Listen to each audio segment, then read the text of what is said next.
अस्सलाम वालेकुम। हैप्पी किसान पाकिस्तान तो खुश आमदीद दोस्तों। आलू के हवाले नाल वीडियो लैके तुहाडी खिदमत हाज़र हाँ जी। अज मैं अपने दोस्तां नूं उकाड़ा सब्जी मंडी दे विच अज आलू का जिहड़ा रेट रहा उहदे बारे अपडेट देंगा और आलू की मौजूदा सूरत हाल जिहड़ी है उहदे बारे अपने दोस्तां नूं चंद गल्लां जिहड़ियां ने वो दसांगा।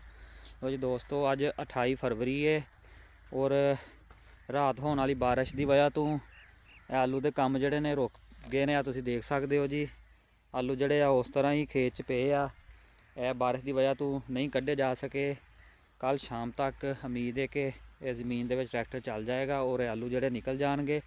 और बारिश की वजह तो अज उकाड़े मंडी के माल भी काफ़ी कम सी और रेट के भी काफ़ी बेहतरी जी अज आई है। और देखने जी आने वाले दिनों रेट जोड़ा किस तरह जाता है। तो जी दोस्तों,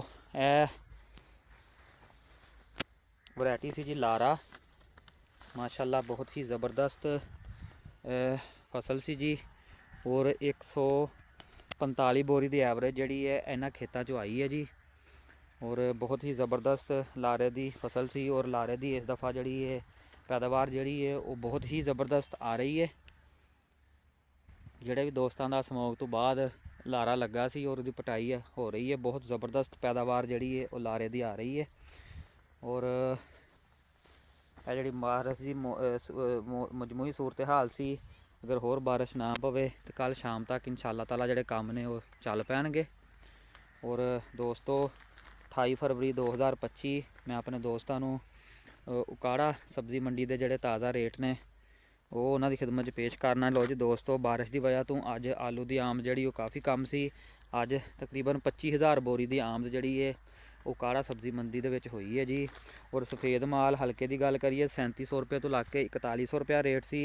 अच्छा माल जोड़ा है 4200 रुपये तो लग के 4500 रुपया रेट सी। और VIP माल जोड़ा 4600 रुपये तो लग के 5000 रुपया फी बोरी सफ़ेद माल जी। और अगर रवेरे की बोरी की गल करिए 4800 रुपये तक रेट सी जी। सुरख माल जोड़ा बोरी हल्का माल 3500 रुपये तो लग के 4000 रुपया रेट सी जी। और अच्छा माल जोड़ा सुरख दे विच वो 4500 रुपये तक बोरी सेल हुई है जी। और VIP सुरख माल जोड़ा 4700 रुपये तो लग के 5200 रुपये तक बोरी का रेट रहा जी। और अगर सफ़ेद तोड़े की गल करिए 1800 रुपये तो लग के 2200 रुपया रेट सी।